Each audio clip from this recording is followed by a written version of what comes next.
నమస్తే, నా పేరు విద్యాసాగర్. మీకు జెచ్చాన తెలుగు న్యూస్లోకి స్వాగతం పలుకుతున్నాం. వార్తలు రెడీగా ఉన్నాయి, ఒకసారి హెడ్లైన్ చూద్దాం. ప్రజలందరికీ అభివృద్ధి ఫలాలు అందించేందుకు సీఎం కేసీఆర్ కృషి, ఎమ్మెల్సీ కవిత. అమరులకు గోవాలో నివాళులు అర్పించిన మోదీ, ఆయన కొంతకాలం బతుకుంటే గోవాకు తొందరగానే విముక్తి లభించేదంటూ వ్యాఖ్య. రైతుల ఆత్మహత్యలన్నీ ప్రభుత్వ హత్యలే, వైఎస్ షర్మిల. యూపీ సీఎం సంచలన నిర్ణయం, సమ్మెలు నిషేధం. జీఎస్టీ పెంపు నిర్ణయాన్ని వెనక్కి తీసుకోవాలి, కేంద్ర మంత్రి గోయల్కు మంత్రి కేటీఆర్ లేఖ.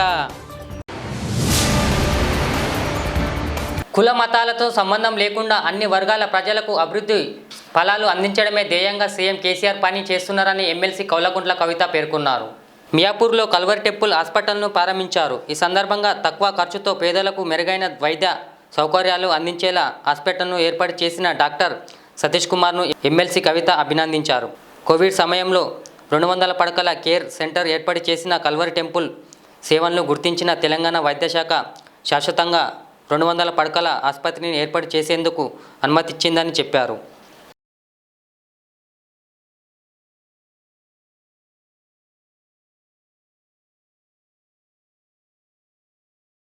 పోయినసారి కోవిడ్ కేర్ సెంటర్ ప్రారంభించడానికి వచ్చినప్పుడు ఆనాడు పేదవారికి అనేక రకాల ఫుడ్ సప్లైస్ కూడా ఇస్తున్నటువంటి సందర్భంలో నేను ఒక క్వశ్చన్ అడిగాను. నేను జనరల్గా డైరెక్ట్గా మాట్లాడతాను, ముందొకటి వెనకొకటి మాట్లాడను. కాబట్టి అన్న రోజు అడిగిన, అన్న మీరు ఓన్లీ మరి మన చర్చికి వచ్చే వాళ్ళకే ఇస్తున్నారా, పేదవాళ్ళందరికీ ఇస్తున్నారా ఫుడ్ సప్లైస్ అని అడిగిన. అంటే సతీష్ అన్న ఒకటే మాట అన్నారు ఆ రోజు, ఆకలికి కులమే ఉంటుందమ్మా, ఆకలికి మతమే ఉంటుంది.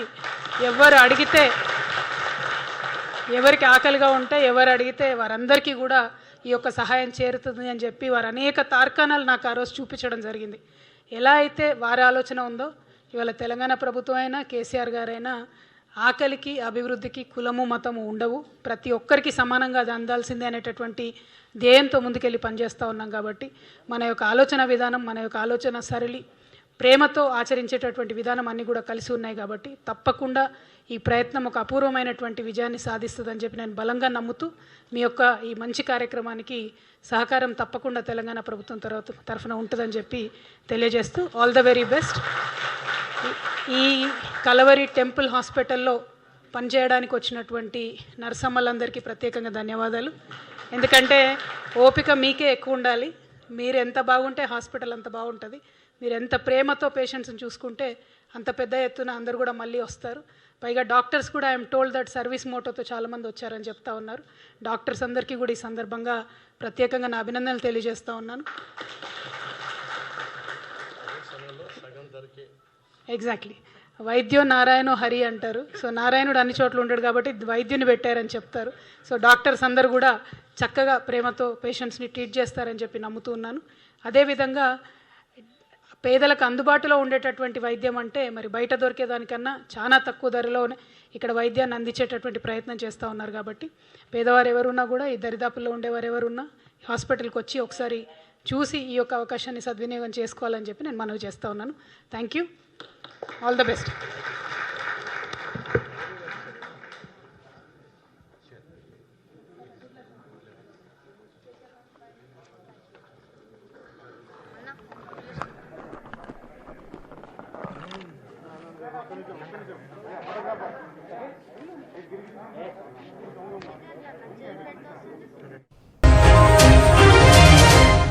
భారత మాజీ ఉప ప్రధాని సర్దార్ పటేల్ మరికొంతకాలం జీవించి ఉంటే గోవాకు ఎంతో ముందుగానే స్వతంత్రం లభించి ఉండేదని ప్రధాని మోదీ అన్నారు. 1961 డిసెంబర్ 19న పోర్చుగీస్ పాలన నుంచి గోవా విముక్తి పొందింది. ఆదివారం జరిగిన 60వ విముక్తి దినోత్సవంలో ప్రధాని పాల్గొన్నారు. స్వతంత్రం సమర యోధుల స్మారక చిహ్నం వద్ద నిర్మాణాలు అర్పించారు. గోవా విముక్తి కోసం ఆపరేషన్ విజయ్ను విజయవంతంగా నడిపిన భారత సైన్య అధికారులను, జవాన్లను సన్మానించారు. ఈ సందర్భంగా ప్రధాని మోడీ మాట్లాడుతూ భారత్కు స్వతంత్రం లభించిన గోవా ప్రజలు స్వేచ్ఛ కోసం పోరాటం కొనసాగించారని చెప్పారు.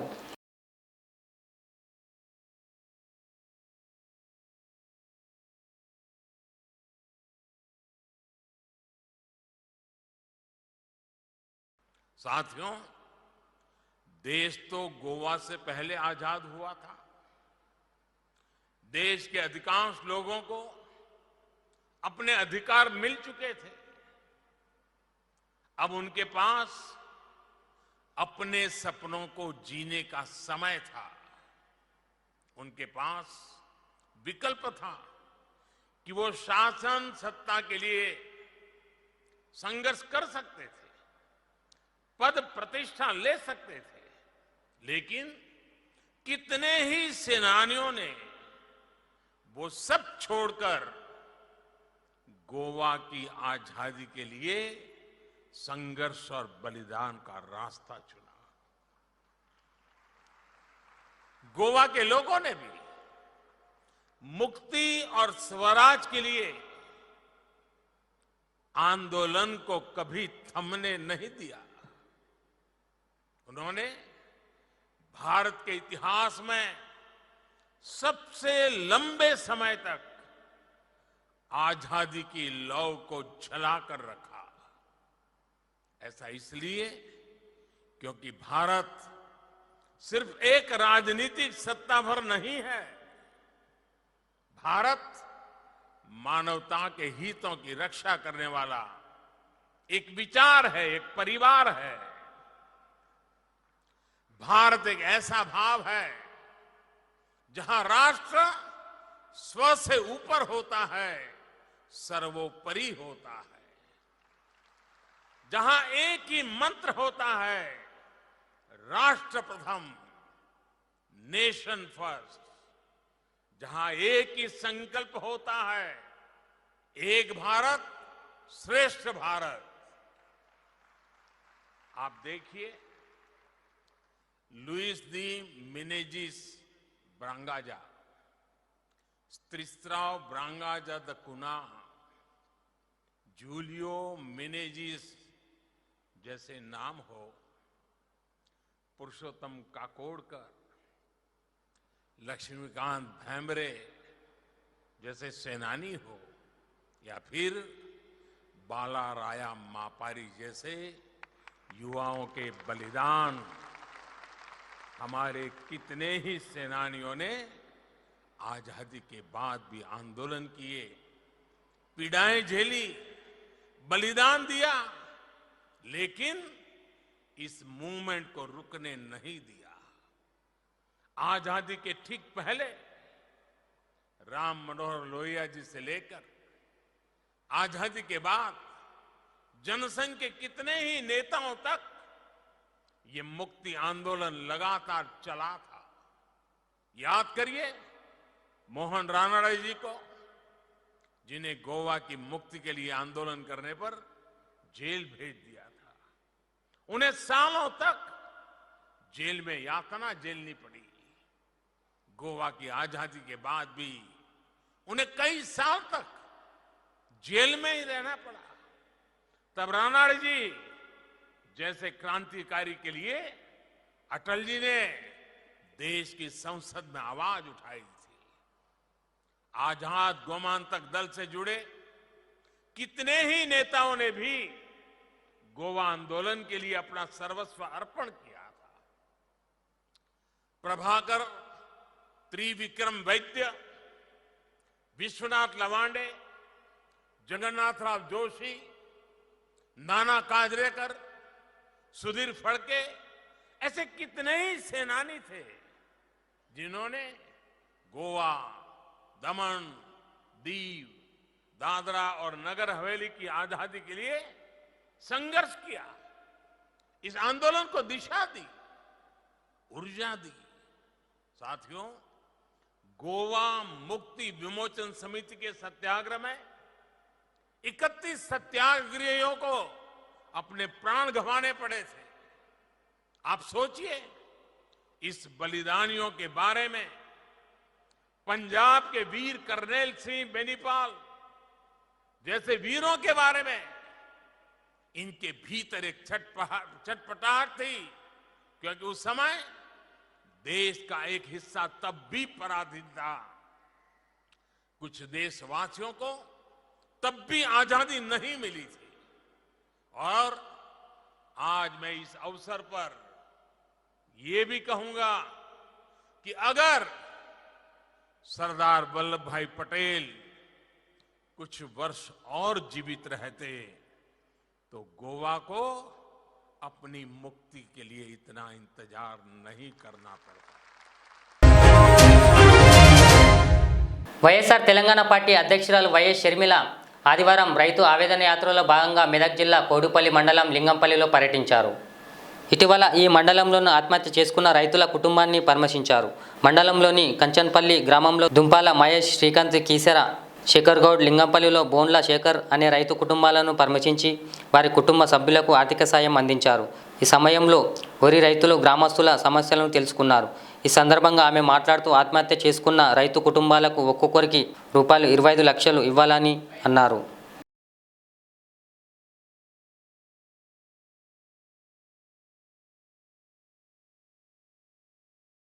బయట రుణాలు తెచ్చుకోవాల్సిన పరిస్థితి వస్తుంది.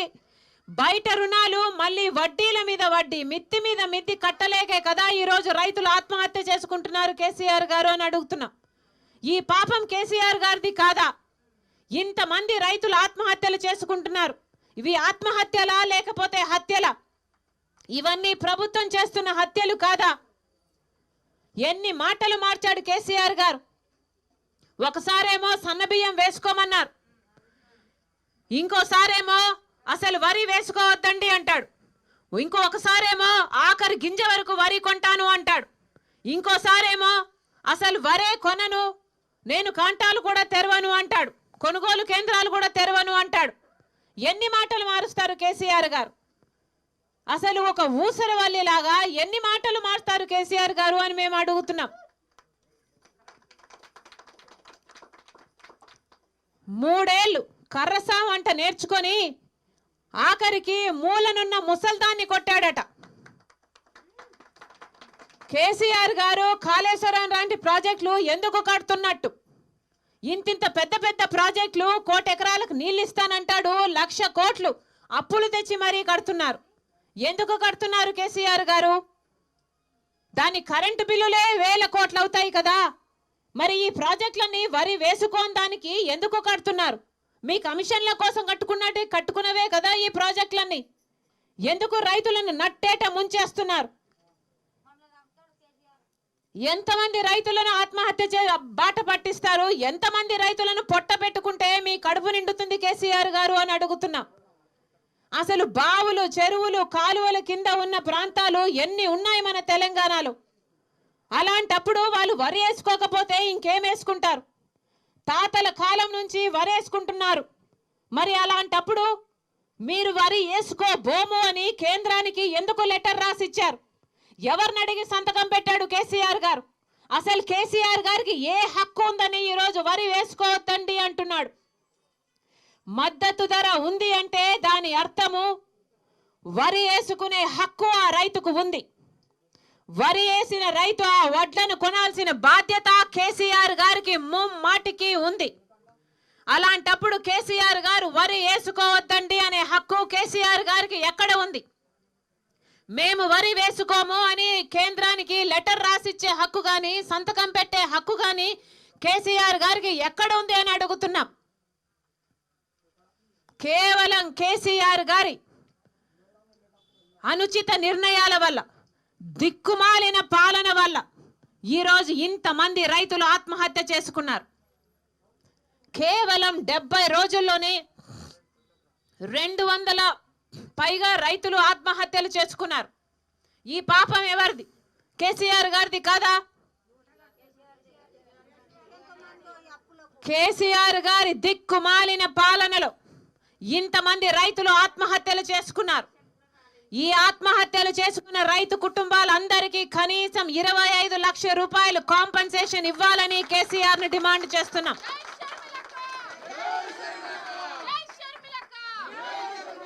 వరి వేసుకునే హక్కు ప్రతి రైతుకు ఉంది. ఎందుకంటే దానికి మద్దతు ధర ఉంది. వరి వేసుకోవద్దండి అని చెప్పే హక్కు కేసీఆర్ కు లేదు. కనుక రైతు వరి వేసుకుంటాడు. వరి బాధ్యత కేసీఆర్ గారికి ముమ్మాటికి ఉంది. ఆ పక్షంలో వరి కొనాలని ఇప్పుడే కాదు, యాసంగిలోనైనా వరి కొనాలని కేసీఆర్ గారిని డిమాండ్ చేస్తున్నాం.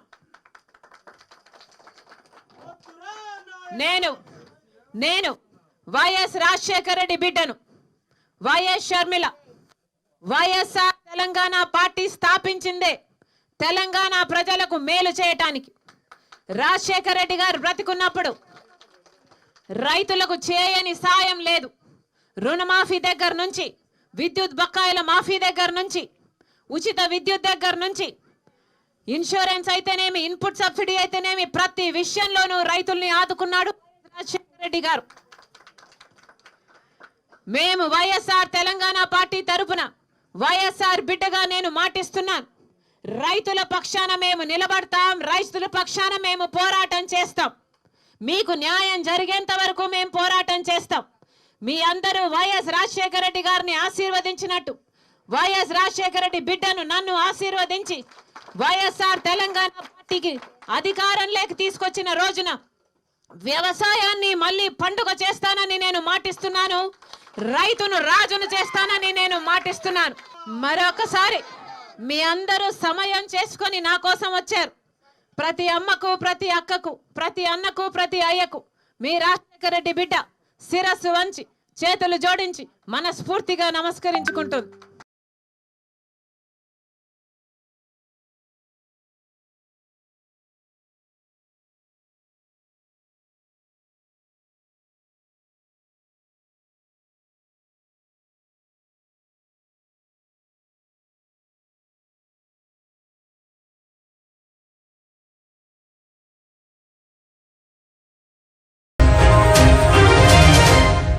యూపీ ముఖ్యమంత్రి యోగి ఆదిత్యనాథ్ సంచలన నిర్ణయం తీసుకున్నారు. ఈ నిర్ణయంతో 6 నెలల పాటు రాష్ట్రంలో ఉద్యోగుల సమ్మేళనాలు చేయడానికి వీలు లేదు.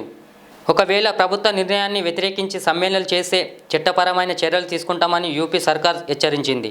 దీనికి సంబంధించిన ఎస్మా చట్టాన్ని ప్రయోగించారు. దానికి సంబంధించిన ఉత్తర్వులను యూపీ రాష్ట్ర ప్రభుత్వ ప్రధాన కార్యదర్శి డాక్టర్ దేవేష్ కుమార్ చతుర్వేది జారీ చేశారు. लेकिन आज के दिन 1927 में देश की स्वाधीनता के लिए अपना बलिदान देने वाले पंडित राम प्रसाद बिस्मिल, ठाकुर रोशन सिंह, अस्फाउल्लाह खां, राजेंद्र नाथ लाहिड़ी जैसे क्रांतिकारियों को फांसी की सजा हुई थी। निरंकुश ब्रिटिश हुकूमत को उखाड़ने के इन क्रांतिकारियों ने उस कालखंड में ज्वलंत जगाई थी। आज पूरा देश अपने महान क्रांतिकारियों का स्मरण कर रहा है, उन्हें बार बार स्मरण कर रहा है। और इसलिए आज जन विश्वास यात्रा केंद्र और प्रदेश सरकार की विकास की यात्रा को जन विश्वास में बदलने के लिए, जनता जनार्दन का आशीर्वाद प्राप्त करने के लिए एक बार फिर प्रदेश के 6 स्थानों से प्रारंभ हो रही है। और मैं सौभाग्य मानता हूं कि भगवान श्री कृष्ण की इस पावन धरती पर मुझे इस यात्रा का शुभारंभ करने का सौभाग्य प्राप्त हुआ है। भाइयों बहनों, मैं यहां पर मेरे लिए ये धरती इसलिए भी महत्वपूर्ण है क्योंकि इस वर्ष के प्रारंभ में यहां पर हमारे दोनों मंत्री, यहां के विधायक, दोनों विधायक और यहां की माननीय सांसद, ब्रज तीर्थ विकास परिषद, यहां के प्रशासन, यहां के पूज्य संतों के आशीर्वाद से पहली बार भव्य वैष्णव कुंभ यमुना मैया के तट पर करने का सौभाग्य यहां प्राप्त हुआ था और उस आयोजन में मुझे जुड़ने का अवसर प्राप्त हुआ था। तब भी मैं यहां आया था और अभी पिछले दिनों भी मैं आया था। भैया बहनों, ये वही धरती है, याद करिए, ब्रज की यह धरती जहां का रज रज कण कण भगवान कृष्ण की लीला से भरी पड़ी है, राधे रानी की लीला से भरी पड़ी है। हमारे लिए तीर्थ है, पवित्र है ये भूमि। लेकिन पिछली सरकारों में क्या होता था? ये यही धरती है, कोसी कला का दंगा यहां का कोई व्यक्ति भूला नहीं होगा। कोसी कला में क्या होता था, जवाहर बाग में क्या होता था। पहले जवाहर बाग की घटना होती थी पड़ोसी कला का दंगा होता था, आपने देखा होगा। भाइयों बहनों, आप याद करिए, पिछले 4.5 वर्ष के अंदर आज हमारी सरकार को 4.5 वर्ष भी पूरे हो रहे हैं, और 4.5 वर्ष के दौरान प्रदेश के अंदर कोई दंगा भी नहीं हुआ, एक भी दंगा नहीं हुआ, कोई पलायन नहीं हुआ। जो व्यापारी, जो प्रताड़ित हिंदू पिछली सरकारों में 14 वर्षों की प्रताड़ना के दौरान కేంద్ర ప్రభుత్వం ఇటీవల వస్త్ర పరిశ్రమపై 7% జీఎస్టీ పెంచుతూ తీసుకున్న నిర్ణయాన్ని వెనక్కి తీసుకోవాలని రాష్ట్ర ఐటీ పరిశ్రమల శాఖ మంత్రి కేటీఆర్ కోరారు. ఇప్పటికే 5% విధిస్తున్న పన్నుకు ఇప్పుడు 7% పెంచడం వల్ల 12%కి చేరుతుందని, దీంతో ఆ పరిశ్రమకు దేలవుతుందని చెప్పారు. ఈ మేరకు కేటీఆర్ కేంద్ర జౌళి శాఖ మంత్రి పీయూష్ గోయల్కు ఆదివారం లేఖ రాశారు. జనవరి 1 నుంచి అమలు కానున్న 7% పెంపు నిర్ణయాన్ని వెనక్కి తీసుకోవాలని డిమాండ్ చేశారు.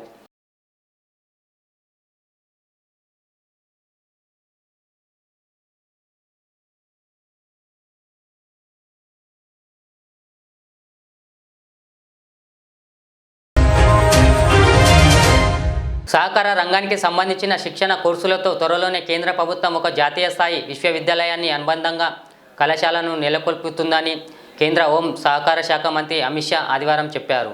పూణేలోని ఆదివారం జరిగిన Vaikunth Mehta national institute of cooperative management వమ్నికం స్నాతకోత్సవ సభలో ఆయన ప్రసంగించారు. సహకార రంగంలో వాణిజ్య అవకాశాలను విస్తరింపజేసేందుకు త్వరలో కొత్త కోఆపరేటివ్ పాలసీ తీసుకొస్తామని ఆయన చెప్పారు. मेरे साथ बोलिए, भारत माता की। क्यों भाई, क्या हो गया आप लोगों की आवाज को? ऐसी आवाज होती है क्या? सभागार के बाहर भी जो कार्यकर्ता उपस्थित है, ऑनलाइन देख रहे हैं, वो सभी कार्यकर्ता भी अपने दोनों हाथ उठाइए जरा दोनों हाथ पीछे तक, विजय के संकल्प की मुट्ठी बींचिए और प्रचंड आवाज से बोलिए, भारत माता की, भारत माता की। मेरे साथ बोलिए, जय शिवाजी, जय जय जय जय जय शिवाजी, जय जय जय जय जय भवानी। मंच पर उपस्थित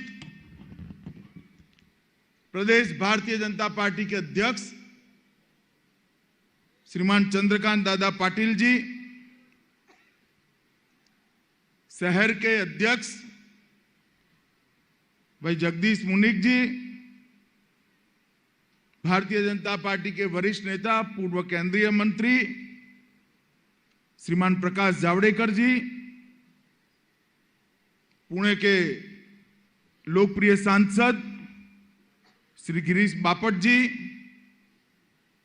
पुणे के प्रथम नागरिक मुरलीधर जी, श्री भीमराव तापकीर जी, श्रीमती माधुरी ताई, श्री सुनील कामले जी, और आज इस सभागार में और सभागार के बाहर उपस्थित ऐतिहासिक नगरी के भारतीय जनता पार्टी की मालिक ऐसे मेरे सभी कार्यकर्ता भाइयों बहनों को प्रणाम। मैं आज आप लोगों के सामने आया हूं। 2 दिन से महाराष्ट्र में हूं। लगभग छोटे मोटे होकर 10 कार्यक्रम हुए, मगर जिस कार्यक्रम से मेरे मन को संतुष्टि मिलेगी ऐसा कार्यक्रम है आप लोगों के साथ बातचीत करना। इसका कारण है, यहां ढेर सारे युवा कार्यकर्ता बैठे जिनको भी सार्वजनिक जीवन में, राजनीति में भारतीय जनता पार्टी के माध्यम से 25 साल, 30 साल, 40 साल काम करना है। मैं सभी लोगों को बताना चाहता हूं कि मैं भी आपकी तरह मेरी जीवन की कैरियर की शुरुआत एक बूथ के कार्यकर्ता के नाते हुई। गुजरात की साबरमती विधानसभा के बूथ नंबर 263 का 1981 में मैं बूथ का अध्यक्ष था और वहीं से मेरे जीवन की कैरियर की शुरुआत हुई। और मैं आज सभी को कहना चाहता हूं कि समग्र विश्व भर की राजनीतिक पार्टी में और देश में रजिस्टर्ड 1650 राजनीतिक पार्टियों में केवल और केवल एक भारतीय जनता पार्टी ऐसी है जिसका बूथ का अध्यक्ष देश का राष्ट्रीय अध्यक्ष बन सकता है। वो भारतीय जनता पार्टी के अलावा कहीं नहीं। ना मेरे परिवार का कोई राजनीतिक बैकग्राउंड है, ना मैं किसी इस प्रकार की संस्था से जोड़ा हूं। मैं केवल भारतीय जनता पार्टी का अदना कार्यकर्ता हूं और ये पार्टी ने मुझे इस महान पार्टी का राष्ट्रीय अध्यक्ष बनने का मौका। कई बार चिलचिलाती ठंड में मेरे हाथ से मैंने दीवालों पर कमल बुतवाए हैं, नारे लिखे हैं, दरिया भी बिछाई है, मगर पार्टी ने मुझे अध्यक्ष बनते वक्त ये नहीं सोचा कि ये तो दरी बिठाने वाला कार्यकर्ता था, राष्ट्रीय अध्यक्ष कैसे बन सकता है। मेरी पार्टी ने यही सोचा कि तो दरी बिछाने वाला कार्यकर्ता था, यही राष्ट्रीय अध्यक्ष बन सकता है और कोई नहीं बन सकता। मेरे सामने जो सारे कार्यकर्ता हैं उनको मेरा अनुभव साझा करना चाहता हूं। मित्रों, ये पार्टी में जो मांगता है उसको कभी नहीं मिलता है। ముఖ్యమంత్రి హోదాలో ఉండి కేసీఆర్ హింసను ప్రేరేపిస్తున్నారు, కేంద్రంపై విషాద ప్రసారం చేస్తున్నారు, ప్రజల దృష్టిని మార్చుకెళ్లేందుకు ధాన్యం సమస్యను సృష్టించారు అని కేంద్ర పర్యాటక శాఖ మంత్రి కిషన్ రెడ్డి విమర్శించారు. రైతుల్ని భయపెట్టే మోసం చేసే కార్యక్రమాలు చేపడుతున్నారని, ఇలాంటి సీఎంని ఎక్కడ చూడలేదని ధ్వజమెత్తారు. కేంద్రంతో 44.75 లక్షల మెట్రిక్ టన్నుల బియ్యానికి ఒప్పందం చేసుకొని ఇప్పటి వరకు 30.50 లక్షల మెట్రిక్ టన్నుల బియ్యమే రాష్ట్ర ప్రభుత్వం ఇచ్చిందని, ఇంకా 14.25 లక్షల మెట్రిక్ టన్నులకు ఎందుకు ఆలస్యం అవుతుందో చెప్పాలని డిమాండ్ చేశారు. రైస్ మిల్స్ ఉన్నాయి, అవి ఎక్విప్మెంట్ మార్చాలి, అదొక పెద్ద సమస్య. అది కూడా కప్పిపుచ్చేటువంటి ప్రయత్నం చేస్తూ ఉన్నది రాష్ట్ర ప్రభుత్వం. నేను అడుగుతా ఉన్నాను, రైతులు పూర్తిగా రా రైస్ పండించేటువంటి విధంగా ధాన్యాన్ని తయారు చేస్తే ఆ ధాన్యాన్ని ఆడించేటువంటి రైస్ మిల్లుల వ్యవస్థ మన దగ్గర ఉందా? ఆలోచన చేయాల్సి అవుతాం. ముఖ్యమంత్రి గారు అంటారు ఆయనకి వ్యవసాయం ఏం తెలుసు. నేను కూడా నాగలు కడతా, కేసీఆర్ కూడా రమ్మనండి, ఎవరు స్టేట్గా చేస్తారో ఎవరు సరిగ్గా కొడతారో నేను సిద్ధంగా ఉన్నదని. ఇప్పుడు ఈ సీజన్లో ఏదైతే ఈ 44,75,000 ఏదైతే ఉన్నదో పూర్తిగా ఇప్పుడు 30 lakh మెట్రిక్ టన్స్ బయలు కొంటున్నాం ఇప్పుడు కూడా. అదే పని మీరు ఢిల్లీ చుట్టూ, ఇందిరా పార్క్ చుట్టూ 10 ప్రెస్ కాన్ఫరెన్స్లో తిట్టడం పెట్టే దృష్టి అంతా కూడా ఈ వెంటనే బియ్యం కొనుగోళ్ల మీద దృష్టి పెట్టాల్సిన కోరుతున్నాను. రైతులకు న్యాయమైన జరుగుతుంది. ఖరీఫ్లో అన్ని కొంటాం, ఎక్కడ ఏ పంట వేయాలి, ఏది చేయాలి, రైతులను ఏ రకంగా చైతన్యం. కేంద్ర ప్రభుత్వం కొంత ఇన్పుట్స్ ఇస్తుంది, రాష్ట్ర ప్రభుత్వం దాన్ని ఇంప్లిమెంట్ చేస్తుంది. రైతులు కానీ ప్రజలు కానీ వాస్తవాలను అర్థం చేసుకోవాల్సిందిగా కోరుతా ఉన్నాను. వాస్తవాలను అర్థం చేసుకొని హుజరాబాద్ ప్రజలు తీర్పిస్తే రైతులను దాన్ని ఈరోజు రైతులకు సంబంధించి మెడ గురిలాగా వేయకూడదు. హుజరాబాద్ తీర్పు హుజరాబాదు. ఎన్టీపీసీ రామగుండంకు Telangana state energy conservation award దక్కింది. ఆదివారం హైదరాబాద్లో అవార్డుల ప్రధానోత్సవం జరగగా గవర్నర్ తమిళసై చేతుల మీదుగా NTPC CGM Sunil Kumar award అందుకున్నారు. ఈ సందర్భంగా అవార్డు దక్కేలా పనిచేసిన ఆఫీసర్లను సీజీఎం అభినందించారు. డబుల్ బెడ్రూమ్ ఇండ్ల కేటాయింపుతో నిరుపేదలకు సొంతింటి కళ సాకారమైందని రాష్ట్ర పౌర సరఫరాల బీసీ సంక్షేమ శాఖ మంత్రి గంగుల కమలాకర్ అన్నారు. కొత్తపల్లి మండలం కమనంపూర్ గ్రామంలో నిర్మించిన 67 2 పడకల గదుల ఇండ్లలో 56 ఇండ్లను జిల్లా కలెక్టర్ ఆర్వి కర్ణతో కలిసి ఆదివారం లక్కీ డ్రా ద్వారా లబ్ధిదారులకు కేటాయించి గృహ ప్రవేశం చేయించారు. శ్రీరాములపల్లి ముంపు గ్రామ నిరుపేదలకు 36, కమనపూర్ గ్రామంలోని పేదలకు 20 ఇండ్లను పంపిణీ చేశారు. ఈ సందర్భంగా మంత్రి మాట్లాడుతూ కరీంనగర్ జిల్లాలోని కొత్తపల్లి మండలం కమన్పూర్ గ్రామంలో డబుల్ బెడ్రూమ్ ఇండ్లను ప్రజలకు పంపిణీ చేశామని చెప్పారు. కరీంనగర్ జిల్లాలో కొత్తపల్లి మండలంలో ఈరోజు సుమారు 67 డబుల్ బెడ్రూమ్ ఇళ్లను కూడా ఈరోజు మనము ప్రారంభించుకుంటున్న వాళ్ళకి ఈరోజు గృహప్రవేశం కూడా చేసినందుకు గౌరవ ముఖ్యమంత్రి గారికి మన అందరి తరఫున కృతజ్ఞత తెలియజేసుకుంటున్నాం. ఈరోజు కమాన్పూర్లో రాములపల్లె ఇది ముంపు ప్రాంతం, గతంలో ఇక్కడ వ్యవసాయ భూములు తీసుకున్నారు కానీ ఎస్ఆర్ఎస్పీ వాళ్ళు ఇల్లుకు సంబంధించిన భూములు తీసుకోకపోవడం వల్ల ఇంటి దగ్గరికి కూడా నీళ్లు రావడం, తద్వారా పాములు రావడం వల్ల మాకు చాలాసార్లు రిపేర్ చేయడం వల్ల అక్కడ ఉన్న ఆ రాములపల్లిలో ఉన్న అన్ని ఇళ్ళను కూడా ఖాళీ చేయించుకొని వాళ్ళ కొత్త గృహాలు ఇద్దామని చెప్పి ఆలోచనతో రిహాబిటేషన్ కింద అక్కడ ఉన్న సుమారు 36 కుటుంబాలను కూడా ఈరోజు ఇమ్మీడియట్గా ఈరోజు గృహప్రవేశం చేస్తాం. దాంతోపాటు అప్పటికే మనం ఆ రోజు 47 ఇవ్వడం జరిగింది. 47లో ఈరోజు యాదాద్రిలో పునర్నిర్మితమైన పంచ నరసింహుల ఆలయం ప్రకృతి మహాశక్తిగా రూపంగా ఆవిష్కృతమైంది. సందర్శకులు ఈ దివ్య ఆలయాన్ని చరిత్రాత్మక ధ్యాన మందిర్గా చైతన్యానికి ప్రతిరూపంగా భావించాలని ప్రజా గాయకుడు గద్దర్ కోరారు. యాదాద్రి శ్రీ లక్ష్మీనరసింహస్వామి పుణ్యక్షేత్రాన్ని ఆలయ కుటుంబ సమేతంగా ఆదివారం సందర్శించారు. బాలాలయంలో స్వామివారిని దర్శించుకొని పూజలు జరిపారు. వారికి పూజారుల శ్రీ స్వామి అమ్మవారుల ఆశీస్సులు అందించారు. అనంతరం పునర్నిర్మితమైన ప్రధాన ఆలయాన్ని సందర్శించారు. విలేకరులతో మాట్లాడుతూ దైవ భక్తి తాత్కాలిక ఉపశమనం కలిగిస్తుంది, ఇది మనిషికి ఎంతో అవసరమని తెలిపారు.